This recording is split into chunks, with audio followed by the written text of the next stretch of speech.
ঢোকার কোনো যোগ্যতাই নেই। তবে একান্ত ভীত সন্ত্রস্তভাবে ঢুকলে তা ভিন্ন কথা। তাদের জন্য পৃথিবীতে যেমন অপমান লাঞ্ছনা রয়েছে, তেমনি রয়েছে পরকালে কঠিনতম শাস্তি। এরা কেবলা বদলের ব্যাপারেও মতবিরোধ করেছিল, অথচ পূর্ব পশ্চিম সবই তো আল্লাহ তাআলার। তাছাড়া তোমরা যেদিকেই মুখ ফিরাবে সেদিকেই তো আল্লাহ তাআলা রয়েছেন। আল্লাহ তাআলা সর্বব্যাপী এবং জ্ঞানী। খ্রিস্টান লোকেরা বলে আল্লাহ তাআলা অমুককে নিজের সন্তান রূপে গ্রহণ করেছেন, অথচ যাবতীয় পবিত্রতা একান্তভাবে তাঁর। তিনি এ সব কিছুর অনেক ঊর্ধ্বে। আসমান সমূহ ও জমিনের সব কিছুই তাঁর জন্য।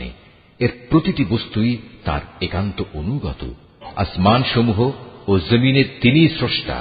যখন তিনি কোনো একটি বিষয়ের সিদ্ধান্ত করেন সে ব্যাপারে শুধু এটুকুই বলেন, হও, আর সাথে সাথেই তা হয়ে যায়।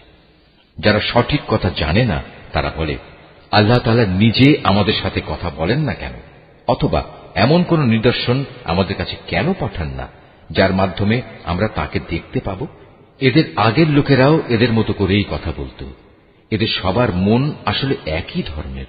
আল্লাহকে যারা দৃঢ়ভাবে বিশ্বাস করে আমি তাদের জন্য আমার নিদর্শন সমূহ সুস্পষ্ট করে পেশ করে দিয়েছি।